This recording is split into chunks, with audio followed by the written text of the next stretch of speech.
Notre tendance à la formalisation et à l'abstraction a pour objectif de satisfaire notre quête d'efficacité, mais aussi de nourrir notre besoin de certitude. Les travaux des gestionnaires sur la compétence, laquelle peut être définie comme la capacité à satisfaire une tâche, n'échappent pas à ce double enjeu et aux risques associés bien sûr. Cependant, les faits sont têtus. Pour être compétent, la compétence ne suffit pas pour au moins 3 raisons. La première, la compétence, qu'elle soit dite dure ou douce, si toutefois une telle segmentation puisse être possible dans la réalité, ne s'exprime que par l'action et dans un contexte donné. Bien souvent, le contexte n'est pas totalement modélisable a priori à cause de l'indétermination de la vie. 2. La compétence, si elle peut être passablement modélisable exemptée, c'est parce qu'elle s'exprime dans un réel qui se répète, avec des règles bien définies, un objectif à atteindre bien précis. C'est ce que Winnicott appelle le game.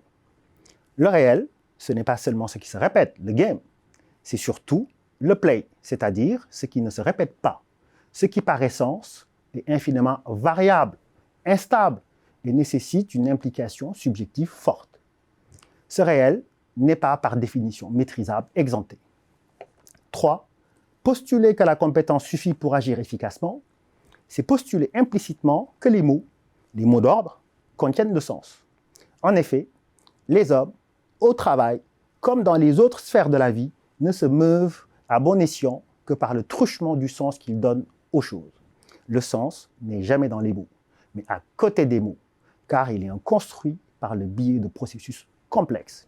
Il ne peut donc y avoir de relation de causalité entre de supposées compétences et l'atteinte des objectifs en termes d'efficacité, mais dans le meilleur des cas, un lien de corrélation, car l'interprétant, c'est-à-dire le travailleur, est un acteur, non une simple ressource. Une pédagogie basée exclusivement sur les compétences n'est pas suffisante pour une action efficace dans le temps et dans l'espace. Elle peut même nuire à l'action, car souvent, faire face au réel suppose de pouvoir dépasser, critiquer la tâche. Dépasser, critiquer la tâche ne sont pas prescriptibles.